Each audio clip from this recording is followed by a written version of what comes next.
एक विवाह ऐसा भी भाग 13। पूर्वी ने अपने हाथों में पकड़े हुए गिफ्ट के छोटे से पैकेट को आगे बढ़ाते हुए कहा, दादी माँ, ये छोटा सा गिफ्ट मेरी तरफ से है। ज़्यादा महंगा तो नहीं, लेकिन मैंने इसे बड़े प्यार से अपने हाथों से आपके लिए बनाया है। आपको डिज़ाइन पसंद आएगा। जैसे ही पूर्वी ने ये बात कही, दादी माँ ने तुरंत गिफ्ट बॉक्स खोला। उसने पूर्वी के हाथों से बनी हुई मामूली सी लेकिन बहुत ही खूबसूरत हैंडमेड ज्वेलरी थी। ये देखकर दादी माँ के चेहरे पर मुस्कान आ गई। वहीं कुणाल की बुआ आगे बढ़ी और उन्होंने ज्वेलरी को देखकर उसका मजाक उड़ाते हुए कहा, ये लाई हो तो मेरी माँ के लिए। मेरी माँ इस तरह की ज्वेलरी कभी नहीं पहनती और ना ही कभी पहनेगी। बुआ की बातें सुनकर पूर्वी का चेहरा एकदम से उतर गया और इस बीच कुणाल भी पूर्वी की ओर देख रहा था। उसे पूर्वी का मायूस चेहरा बिल्कुल भी अच्छा नहीं लग रहा था, क्योंकि अब तक वो इतनी खुश थी और प्यारी लग रही थी। कुणाल के चाचा आगे बढ़े और उन्होंने पूर्वी की ओर घूरते हुए कहा, माँ, मैंने तो पहले ही कहा था ये लड़की कुणाल के स्टैंडर्ड की है ही नहीं। और देखिए, यही है इसका स्टैंडर्ड।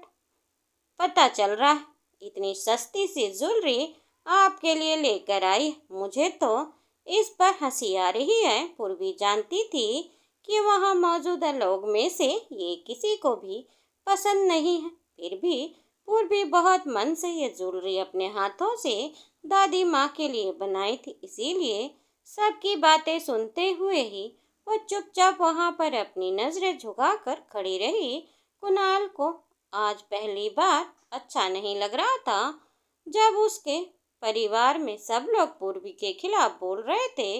वैसे तो वह लोग हमेशा ही बोलते थे। कुणाल ने अपने हाथ में पड़े हुए गिफ्ट बॉक्स को पूर्वी के हाथ में देते हुए कहा, दादी माँ, सिर्फ ये नहीं है आपके लिए, ये गिफ्ट भी हमारी तरफ से है। इतना बोलकर उसने पूर्वी की ओर गिफ्ट दादी को देने का इशारा किया। जैसे ही पूर्वी ने वो बड़ा सा गिफ्ट बॉक्स दादी के हाथ में रखा, कुणाल पूर्वी की ओर देखकर बोला, ये गिफ्ट भी पूर्वी ही आपके लिए लाई थी। दादी माँ ने जैसे ही उस डायमंड नेकलेस को खोला, उसमें एमराल्ड का देखकर खुश होते हुए बोली, ये तो बहुत प्यारा है। मुझे तुम्हारे दोनों गिफ्ट बहुत अच्छे लगे। वहाँ मौजूद सभी लोग उस एमराल्ड नेकलेस को देखकर बिल्कुल शॉक हो गए थे। पूर्वी ने जैसे ही दादी के मुंह से ये बात सुनी, वो थोड़ी खुश हुई। तभी दादी माँ उठ खड़ी हुई और उन्होंने पूर्वी को गले लगाते हुए कहा, पूर्वी बेटा, तुम इन लोगों की बातों पर बिल्कुल भी ध्यान मत देना। इन लोगों को तो आदत है ही बकवास करने की। जैसे ही दादी माँ ने ये बात कही, कुणाल के चाचा और कुणाल की बुआ का मुंह बन गया। पूर्वी को घूरते हुए देखने लगी। वह सब आपस में बात कर रहे थे कि दरवाजे के पास से एक तेज आवाज आई, हैप्पी बर्थडे दादी माँ, और थोड़ा प्यार अपने इस पोते के लिए भी बचा कर रखिए। जैसे ही दादी माँ और वहाँ मौजूद बाकी सभी लोगों के कानों में ये आवाज पड़ी, सब पीछे मुड़कर दरवाजे की ओर देखने लगे। वहां पर एक औरत खड़ी थी जो दिखने में 45 साल से ज्यादा की लग रही थी, लेकिन उन्होंने काफी अच्छी फिटिंग कपड़े पहने हुए थे। उन्हें खुद को अच्छे से मेंटेन किया हुआ था। उनके बगल में एक लड़का खड़ा था जिसने डेनिम जैकेट के साथ ब्लैक डेनिम जींस पहनी हुई थी, जो उस पर काफी ज्यादा सूट कर रही थी। यह देखने में लगभग कुणाल जैसा ही लग रहा था। जैसे ही वो अंदर आया, कुणाल के चेहरे के भाव पूरी तरह से बदल गए। कुणाल की माँ जो वहीं पर खड़ी थी, उन्होंने उस औरत की ओर देखा और उनका चेहरा पूरा पीला पड़ गया। वो लड़का सामने आया और उसने दादी माँ के पैरों को छूते हुए कहा, जन्मदिन की हार्दिक शुभकामनाएं दादी माँ। कुणाल की दादी चुपचाप वहीं पर खड़ी थी और वह उसकी ओर देखकर कुछ भी नहीं बोली। पूर्वी को कुछ भी समझ नहीं आ रहा था, क्योंकि वहाँ मौजूद सभी लोग बिल्कुल चुप हो गए थे। वहीं कुणाल के पापा उन दोनों की ओर देख रहे थे, पर धीरे धीरे वहाँ के सिचुएशन को समझने की कोशिश कर रहे थे। वह लड़का कुणाल की ओर देखते हुए आगे आया। उसने कुणाल के कंधे पर अपना हाथ रखते हुए कहा, कुणाल मेरे भाई, कैसे हो तुम? कुणाल ने उसका हाथ अपने कंधे से हटाते हुए कहा, रॉकी दूर रहो मुझसे, मैं तुम्हारा भाई नहीं हूँ और मुझे ज़्यादा फ्रेंडली और क्लोज होने की ज़रूरत नहीं है। जैसे ही कुणाल ने रॉकी का नाम लिया, पूर्वी तुरंत समझ गई कि ये रॉकी और उसकी माँ है, जो कुणाल के डैड के मिस्ट्रेस, और रॉकी उन्हीं का बेटा है। पूर्वी को जब तक ये बात समझ में आई, वहाँ का माहौल काफ़ी खराब हो चुका था। रॉकी ने कुणाल की आंखों में आंखें डालकर मुस्कुराते हुए कहा, क्या भाई इस तरह से कोई अपने भाई से बात करता है? माना कि तुम बड़े हो, लेकिन फिर भी सच्चाई को तो कोई नहीं छुपा सकता।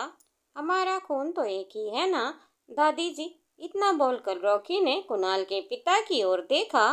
वो शर्मिंदगी से अपना सिर नीचे झुकाकर खड़े थे। वहीं कुणाल की माँ का चेहरा पीला पड़ गया था। वह रॉकी की माँ की ओर देख रही थी। रॉकी की दादी के पास आकर उनके हाथ को पकड़ते हुए बोला, खैर मैं भी दादी का बर्थडे स्पॉइल नहीं करना चाहता, और वैसे भी कुणाल भाई, तुम्हारे कुछ भी कहने से क्या होता है?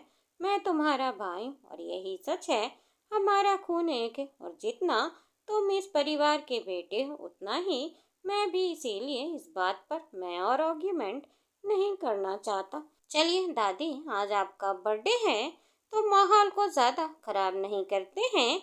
हम सब डिनर करने जा रहे थे ना, तो चलिए डिनर करते हैं। इतना बोलकर रॉकी ने दादी का हाथ पकड़ा और उन्हें डाइनिंग टेबल की ओर ले जाने लगा। दादी ने पूर्वी का हाथ पकड़ते हुए कहा, पूर्वी बेटा मेरे साथ चलो। पूर्वी कुणाल के साथ ही खड़ी थी। जैसे ही कुणाल ने रॉकी को इस तरह दादी को डाइनिंग टेबल की ओर ले जाते हुए देखा, कुणाल का चेहरा गुस्से से भर गया।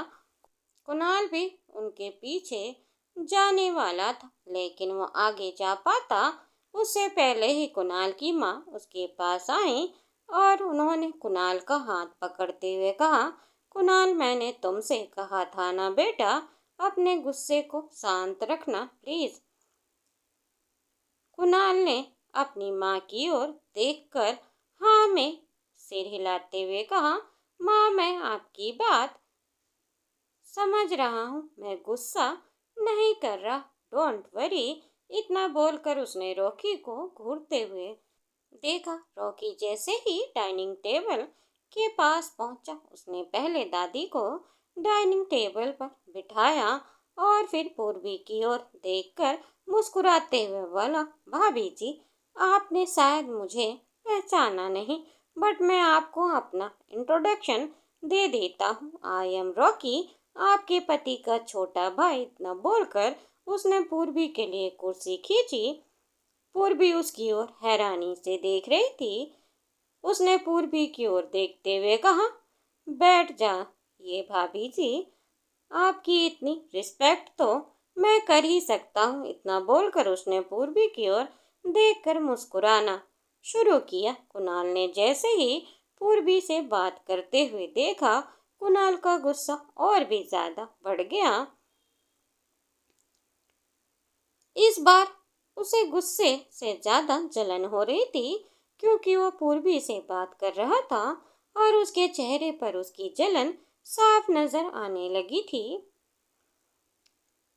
अपनी माँ की बात पूरी सुने बिना ही कुणाल आगे बढ़ा और सीधे पूर्वी की बगल वाली कुर्सी पर जाकर बैठ गया। रॉकी उसकी हरकत पर मुस्कुराने लगा और उसने अपने मन में कहा, बस यही तो चाहिए मुझे कुणाल, जितना तुम मुझे खुद से और इस परिवार से दूर करने की कोशिश करोगे, मैं उतना ही ज्यादा तुम्हारे और तुम्हारी फैमिली के करीब आऊंगा। इतना बोलकर वह भी डाइनिंग टेबल पर आकर बैठ गया। धीरे धीरे करके पूरा डाइनिंग टेबल भर गया। सब अपनी अपनी कुर्सी पर आकर बैठ गए थे। वहीं पूर्वी को कुछ भी खाने का मन नहीं हो रहा था। वह कुणाल की ओर देख रही थी। कुणाल ने चुपचाप अपनी प्लेट में खाना रखा और वो खाना खाने लगा। वहीं दादी ने जैसे ही पूर्वी की ओर देखा, उन्होंने बड़े प्यार से पूछा, क्या बात है पूर्वी बेटा, तुम कुछ क्यों नहीं खा रही हो? पूर्वी ने जैसे ही दादी की बात सुनी, उसने अपनी प्लेट में थोड़ा सा खाना निकालते हुए कहा, हाँ दादी मैं खा रही हूँ, आप खाना शुरू करिए। इतना बोलकर पूर्वी चुपचाप बैठ गई और थोड़ा बहुत खाना खाने लगी। वहाँ इतनी सारी बातें हो चुकी थी, पूर्वी का मन अब काफी हैवी हो रहा था और उसे बिल्कुल भी अच्छा फील नहीं हो रहा था। लेकिन वह अजीब फील कर रही है, ये बात वह वहाँ पर बता भी नहीं सकती थी। उसने खुद को नॉर्मल रखने की कोशिश की और थोड़ा सा खाकर उसे और भी अजीब उल्टी जैसा लगने लगा था।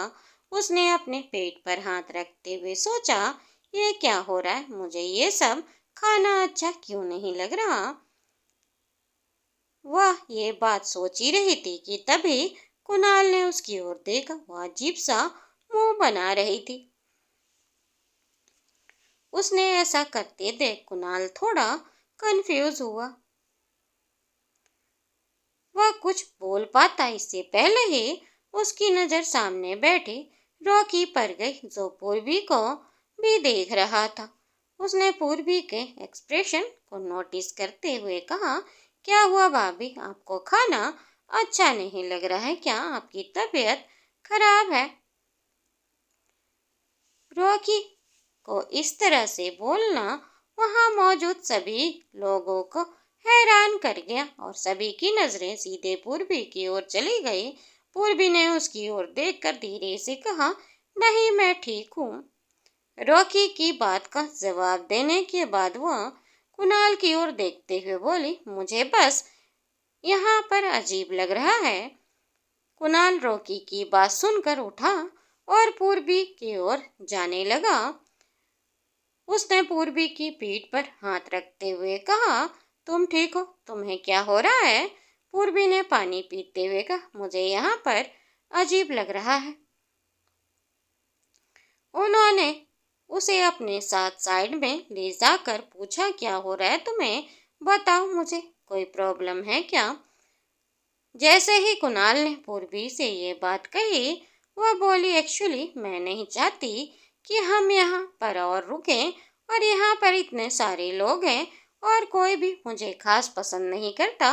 मुझे यहाँ पर अजीब फील हो रहा है और मैं नहीं चाहती कि दादी को पता चले। पूर्वी ये बात बोल ही रही थी कि तभी कुणाल ने कहा, ओके फाइन, चलो तुम थोड़ा बहुत डिनर कर लो, फिर हम घर वापस जाने के लिए दादी से बात करता हूँ। पूर्वी ने धीरे से अपना सिर हिलाया और जैसे ही वो वापस डाइनिंग टेबल की तरफ जाने लगी, उसका पैर लड़खड़ा गया। कुणाल ने जल्दी से पूर्वी को कमर को पकड़ते हुए कहा, क्या कर रही हो तुम ठीक से चल भी नहीं रही हो क्या? पूर्वी ने जल्दी से खड़ी हुई और उसे कुणाल की ओर देखकर धीमी आवाज में कहा, मैं जानबूझकर नहीं किया, पैर लड़खड़ा गया मेरा, तो मैं क्या करूं? इतना बोलकर वो ठीक से खड़ी हुई। उसने अपनी साड़ी को ठीक किया और जैसे ही थोड़ा सा और आगे आई, उसने देखा कि वहां मौजूद सभी लोग अभी भी डाइनिंग टेबल पर बैठे हुए थे। उसने बड़ी मुश्किल से थोड़ा बहुत खाया और जैसे ही उसने खाना खत्म किया, कुणाल ने दादी की ओर देखते हुए बोला, दादी आप थक गई होंगी और मैं आपकी बर्थडे पार्टी तक रुकने के लिए कहा था, तो आई थिंक हमें यहाँ से चलना चाहिए, वैसे भी ऑफिस में बहुत काम है। जैसे ही कुणाल ने ये बात कही, दादी पूर्वी की ओर देखते हुए बोली, नहीं अभी तो आए थे तुम लोग, अभी तो मैं पूर्वी से ठीक से बात भी नहीं की। पूर्वी ने दादी के हाथ पर अपना हाथ रखते हुए कहा, दादी माँ आप ज्यादा परेशान मत होइए, जैसे ही कुणाल का काम थोड़ा कम हो जाएगा, हम दोबारा आपसे मिलने के लिए आएंगे। पूर्वी की ये बात सुनकर कुणाल ने अपने मन में सोचा, ये लड़की खुद ही डिवोर्स लेने की बात कर रही है और अब यहाँ पर दादी से दोबारा मिलने की बात कर रही है। ओ गॉड, प्लीज इस लड़की का कुछ समझ नहीं आता। इतना बोलकर उसने धीरे से अपना सिर हिलाया। कोई भी यहाँ पर कुछ नहीं बोल रहा था कि तभी रॉकी उठ खड़े होते हुए बोला, क्या कुणाल भाई, मैं आज ही आया हूँ और आज आप ही यहाँ से जाने की बात कर रहे हो? इतना बुरा हूँ क्या मैं? कुणाल ने उसकी ओर देखा और उसे घूरने लगा। रॉकी उठकर कुणाल के पास आते हुए बोला, अब मैं यहाँ आया हूँ तो कुछ दिन तो आप मेरे साथ रह सकते हैं ना, ताकि मैं आपको समझ सकूं और खुद को भी थोड़ा समझा सकूं। इतना बोलकर वो कुणाल के बिल्कुल बगल में आकर खड़ा हुआ और उसने धीरे से कुणाल के कान के पास जाकर कहा, या फिर अगर तुम मुझसे डर गए हो तो तुम यहाँ से जा सकते हो। मैं तुमसे क्या ही बराबरी करूँगा, तुम्हारी औकात नहीं मेरे सामने खड़े होने की, इसीलिए दूर रहो मुझसे। रॉकी को ऐसी बातों पर कुणाल थोड़ा घबरा गया। रॉकी बोला, ओके फाइन, मुझे लगा कि तुम डर गए थे और मेरे साथ रुकना नहीं चाहते थे। पूर्वी रॉकी की बातें सुनकर समझ गई कि वो कुणाल को उकसा रहा है। इससे पहले कि पूर्वी कुछ समझ पाती, कुणाल की माँ कुछ बोल पाती, कुणाल ने रॉकी को धक्का देते हुए कहा, कहीं नहीं जा रहा हूँ मैं। अब तक तुम जब तक यहाँ हो मैं यहीं रहूँगा तुम्हारी आंखों के सामने। जैसे ही कुणाल ने ये बात कही, पूर्वी उसके पास आते हुए बोली, कुणाल जी क्या बोल रहे हो तुम? डोंट वरी, हमारा आप वापस जाना इम्पोर्टेंट है, तुम्हारी मीटिंग है, तुम्हारा काम है। पूर्वी बहाना बना रही थी। कुणाल ने पूर्वी की आंखों में आंखें डालकर कहा, मैं वह सब कर लूँगा, बट अब बात मेरे ही घर की है और दादी को भी तुम्हारे साथ अभी कई सारे बातें करनी है, तो हम रुक रहे हैं। कुणाल इतना बोलकर सीधे अपने कमरे में चला गया। पूर्वी ने हाँ में सर हिलाते हुए अपने मन में कहा, हे भगवान जी, ये क्या कर दिया? कुणाल ने पूर्वी को इस तरह परेशान होते देखकर रॉकी को लग रहा था कि उसे यहाँ पर नहीं रुकना था, लेकिन वो अपने प्लान में कामयाब हो चुका था। कुणाल को उकसाकर उसे वहां पर रोक लिया था। दादी ने आगे बढ़कर पूर्वी को समझाते हुए कहा, चलो कुछ तो अच्छा हुआ, अब इसी बहाने तुम्हारा साथ थोड़ा और समय बिता लूंगी। चलो पूर्वी बेटा, तुम मेरे साथ मेरे कमरे में चलो। दादी पूर्वी को अपने साथ अपने कमरे में लेकर चली गई। दोस्तों, उम्मीद करती हूँ आपको ये कहानी पसंद आई होगी। कहानी पसंद आई हो तो वीडियो को लाइक, चैनल पर नए हो तो चैनल को सब्सक्राइब करना ना भूलें, बेल आइकन दबाएं, जिससे मेरी वीडियो की फ्री नोटिफिकेशन आप तक पहुंचती रहे। और हमें कमेंट करना ना भूलें। धन्यवाद दोस्तों।